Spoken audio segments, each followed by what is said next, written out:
theft by employer amendment bill be now read a second time. Camilla Belich.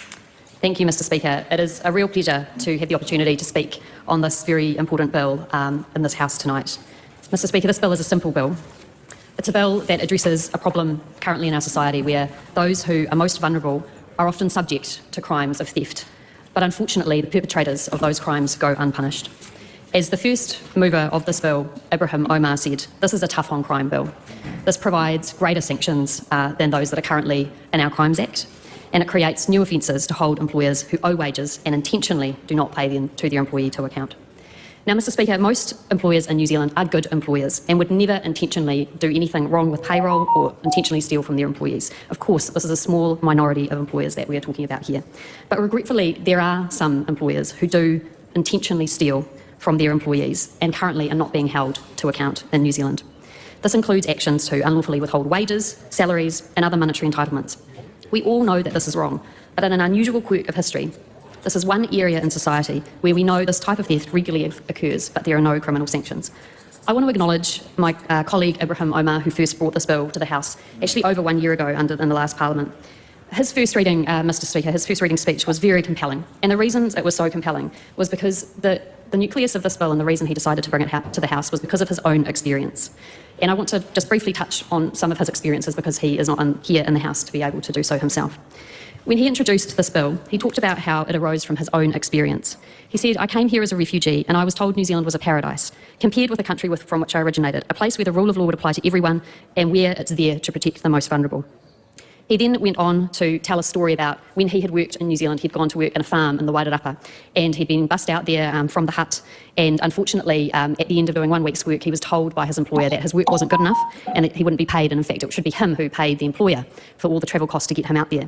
Now at that stage he didn't know what his rights were, and so he said he just walked away without any pay for that week. And unfortunately, Mr Speaker, that is an all too common experience of migrants in New Zealand and vulnerable workers who do not know what their rights are. He also said that he found out after this that the problem of intentional wage theft by employers is rife in low and casual sectors that rely on migrant labour. It's very common for these workers to have the hours that they work underreported, leading to lower pay, or employers to argue down the work that the employee has done. It's already against the law in almost all circumstances to withhold pay and deliberately underpay staff, but the law is regularly flouted and there are no criminal sanctions in New Zealand for wage theft. So I want to just acknowledge the story that we've heard today in the House and the story that Ibrahim has had, where he came to New Zealand as a refugee, suffered from an injustice, which in this case was wage theft, and then became an MP in that country, only our second refugee MP to do so, and then brought a bill to this House, which hopefully will become law if we have the support of members of the House, in order to stop other New Zealanders from experiencing that same thing. So it's quite an extraordinary story, and I'd just like members of this House to consider that if we are like-minded in not wanting to stop the practice of wage theft, we can make it an even more incredible story by passing this bill tonight. I want to go over briefly what the bill does because I think it's important to understand why this bill is needed. Currently, the most common way that wage theft is dealt with is through civil enforcement pathways. That means no criminal conviction is ever applied to an employer who engages in wage theft. There are, in New Zealand, interestingly, some criminal penalties that apply under the Immigration Act for an employee who's on a temporary visa. So in some instances, Mr Speaker, people who are here on a temporary visa will have more rights to have theft against them, have criminal action against the person who conducts an unlawful theft of their wages than most other New Zealanders. And so we can all agree that that's a bad situation, and we're glad that the Immigration Act provides for that. But we should also acknowledge that when those people go onto different types of visas and when they become permanent citizens, they don't have the same rights. And this is an important right for all New Zealanders to have when they are stolen from, which is what wage theft is, to have repercussions, serious repercussions, for the people who undertake that intentionally. Additionally, Mr Speaker, often these days, people who have wage theft people who suffer from wage theft from their employer often can't take action against it because they don't have the ability to afford to take civil action. Taking civil action is actually really difficult. Filing papers in a court is not something that comes easily to most people. Even a disputes tribunal is often quite difficult for people to do by themselves. And so often we have a situation where wage theft is only addressed if someone is a member of a union, and they can do so on a basis where they don't have to pay for that litigation to take place. And while the union should be commended for taking that action, I think as a matter of public policy, it should be that all New Zealanders are able to hold people to account for theft that is committed against them. So I think it's an important issue. It's also an issue that other jurisdictions have already dealt with, such as Australia, Norway and California. They've all introduced laws to combat wage theft. There are so many different cases that you can refer to in relation to wage theft to show that it's an ongoing problem in New Zealand. A 2019 study commissioned by MB found that wage theft was one of the most common forms of migrant labour exploitation in New Zealand. And Ibrahim, in his first reading speech, mentioned about 3 or 4 different cases where wage theft had been challenged through civil remedies, and there were significant penalties associated with those, but of course no criminal penalties for the employers involved in that. So a very important issue, and one that we can prove is ongoing. In terms of the select committee process, this bill was referred to select committee just before the last election. So we had about 13 submissions, and about 84% of those were in support.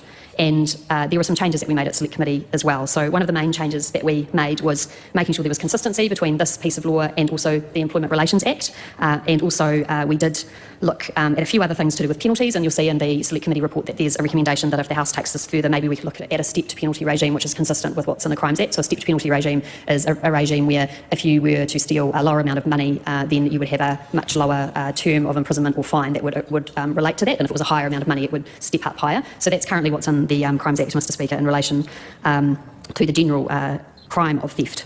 So the select committee process, I think, was a useful process, and I want to thank members of the select committee who are here today who participated in that process. I think it was a respectful process, and although some of the government members decided not to support this bill, I felt that there was an openness to make sure the bill was in the best possible shape going forward to the House. And so you'll see that in the report we unanimously say that there were no legislative issues with the bill, and also that we unanimously agreed to the changes, although the majority did not support the House passing it. So I want to thank everyone for doing that, and also the Ministry of Justice and MB for their very good, I thought, advice on this particular bill. I thought that their expertise was really excellent. So in conclusion, Mr. Speaker, I would encourage all members of the House to please support this bill. This bill does strengthen criminal sanctions against theft, it does protect vulnerable people, and it will lead to a greater sense of justice for more New Zealanders. I commend this bill to the House. Some very interesting comments going through the chat. How do you think the House voted on this, by the way? Well, it was an interrupted debate, so voting hasn't happened yet. So we actually got a 2-week reprieve. Yeah, it's going to be really interesting after this debate how they end up voting.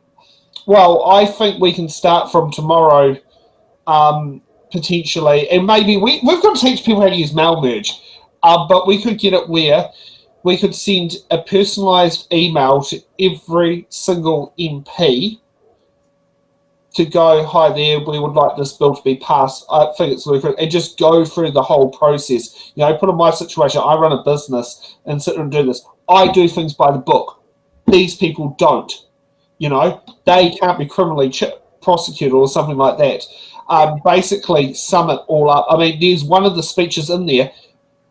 I have a feeling someone's got to actually dig into that person. I'll mention that when it get later on. Oh, but yeah. we will sit there and get in there. But I think we could sit down there and go through and email every single MP. We'll use mail. We'll show people how to use mail merge, because then we can, at least you can just type up one email and then go send, and it personalises it to all of them.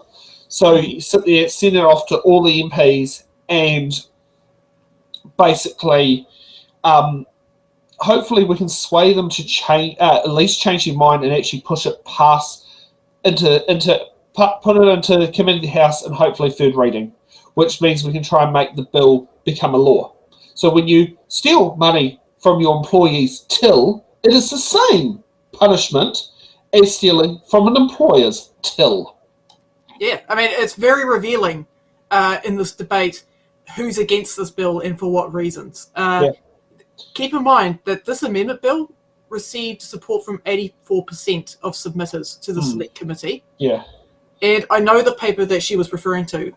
It's called Understanding the Exploitation of Temporary Migrant Workers, a comparison of Australia, Canada, New Zealand, and the United Kingdom. I recommend everyone that's listening to this to go read that. It's quite an insight into how migrant workers are often treated in this country. And yes, it absolutely should be a criminal offence. It is ridiculous. Abusing migrant workers is not New Zealand first. You're putting good employers at risk. You know, it also puts New Zealand citizens at risk of exploitation, who may be Maori or young workers that are new to the workplace or disabled. It puts them at risk as well, because quite often a lot of them work under the table for wages and they can get exploited. Remember, keep in mind that if part of wage theft is also the underpayment of wages and the non-payment of overtime. So, you know, how many people in the chat and how many people that are listening in have experienced not being paid for overtime? Yeah. Yeah. We don't really have data around that. Yeah. Oh, let's go to Katie Nimmin, and we'll see how this speaks.